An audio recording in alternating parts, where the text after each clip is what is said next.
कंधमाल जिला टिकाबाली ब्लॉक सभागृह पंचायत समिति स्तरीय पंचायतराज और लोकसेवा दिवस अनुष्ठित हो जाए। पंचायतराज बैठक में मुख्य अतिथि भाव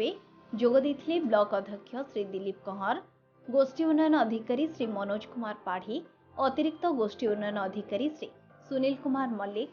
ओडिशा जीविका मिशन शक्ति ब्लॉक संयोजक श्री भागीरथी पृष्टि, ब्लॉक अतिरिक्त गोष्ठी शिक्षाधिकारी श्री प्रदीप्त नायक,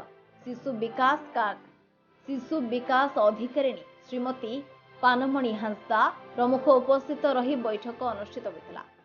महान पुरुष बिजुबाबू जन्म वार्षिक उत्सव रे ओडिशार गौरव बिजुबाबू ओडिशा माटी जो भाव में उन्नति पथरे आगे चली दृष्टि रखी आगकू केउं भली भावे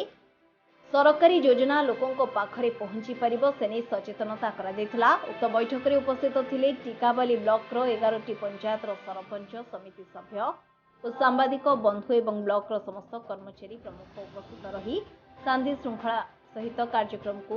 सफल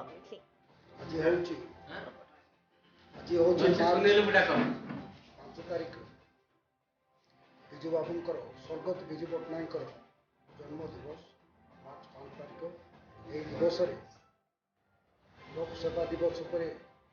आज पालन करा जाउची, पंचायत राज दिवस पर पालन करा जाउची,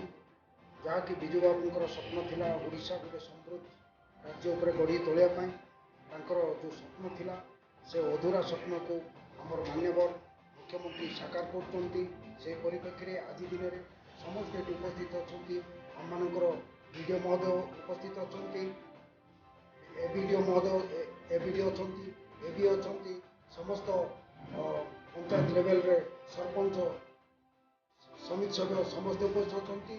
संगे संगे सरकारी कर्मचारी माने भी उपस्थित अच्छा। कंधमाल टिकाबाली हेमंत मुखी रिपोर्ट, रियो न्यूज।